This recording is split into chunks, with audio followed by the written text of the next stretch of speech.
TV 24 news ವಾಹಿನಿಗೆ ಸ್ವಾಗತ.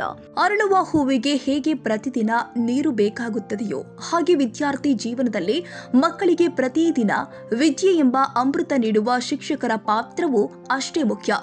ಹೌದು, ಈಗಿನ ದಿನಮಾನದಲ್ಲಿ ಸರ್ಕಾರಿ ಶಾಲೆ ಅಂದ್ರೆ ಮೂಗು ಮುರಿಯುವರೇ ಹೆಚ್ಚು. ಆದರೆ ಚಿಕ್ಕೋಡಿ ಶೈಕ್ಷಣಿಕ ಜಿಲ್ಲೆಯ ಸಂಬರಗಿ ಗ್ರಾಮದ ಸರ್ಕಾರಿ ಶಾಲಾ ಮಕ್ಕಳ ವಾರ್ಷಿಕ ಸ್ನೇಹ ಸಮ್ಮೇಳನ ಕಾರ್ಯಕ್ರಮ ಜನಮೆಚ್ಚುಗೆ ಪಡೆದುಕೊಂಡಿದೆ. ಮಕ್ಕಳ ಶಿಲ್ಪಾಕಾರ ಶಿಕ್ಷಕರಿಂದ ಗುಣಮಟ್ಟದ ಶಿಕ್ಷಣ ಪಡೆಯುವತ್ತ ವಾರ್ಷಿಕ ಸ್ನೇಹ ಸಮ್ಮೇಳನ ಆಚರಿಸುವ ಮೂಲಕ ಖಾಸಗಿ ಶಾಲೆಗಳಿಗಿಂತ ನಾವೇನು ಕಮ್ಮಿ ಇಲ್ಲ ಎಂದು ಈ ಸರ್ಕಾರಿ ಶಾಲೆಯ ಮಕ್ಕಳು ಸಾಬೀತು ಮಾಡಿದ್ದಾರೆ.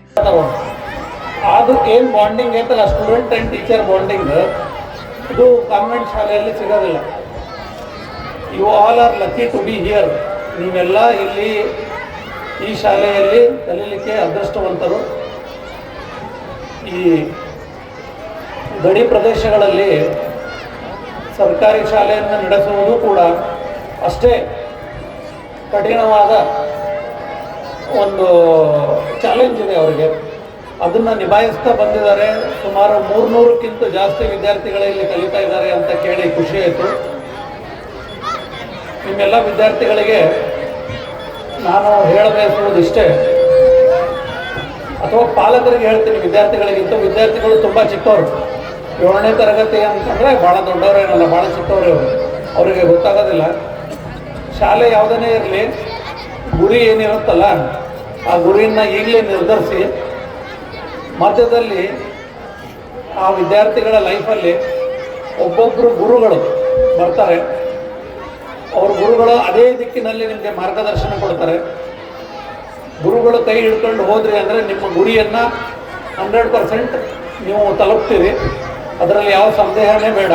ಇದಕ್ಕೆ ನಾನು ಕೂಡ ಒಬ್ಬ ಉದಾಹರಣೆ ಅಂತ ಹೇಳ್ತಾ, ನನಗೆ ಈ ಕಾರ್ಯಕ್ರಮಕ್ಕೆ ಕರೆದು 2 ಮಾತನಾಡಲು ಅವಕಾಶ ಮಾಡಿಕೊಟ್ಟಂಥ ಎಲ್ಲರಿಗೂ ಧನ್ಯವಾದ. 75 ವರ್ಷಗಳ ನಂತರ ಸಾಂಸ್ಕೃತಿಕ ಕಾರ್ಯಕ್ರಮಗಳನ್ನು ಆಯೋಜಿಸುವ ಮೂಲಕ ಮಕ್ಕಳ ಸ್ನೇಹ ಸಮ್ಮೇಳನ ಇಂದು ಪಾಲಕರ ಹಾಗೂ ಗ್ರಾಮಸ್ಥರಿಂದ ಮೆಚ್ಚುಗೆಗೆ ಪಾತ್ರವಾಗಿದೆ. ಕನ್ನಡಿಗರ ಮೆಚ್ಚಿನ ನಿಮ್ಮ ಟಿವಿ 24 ಕನ್ನಡ ನ್ಯೂಸ್ ವಾಹಿನಿ ಇದೀಗ ಟಿವಿಯಲ್ಲಿ ಲಭ್ಯ.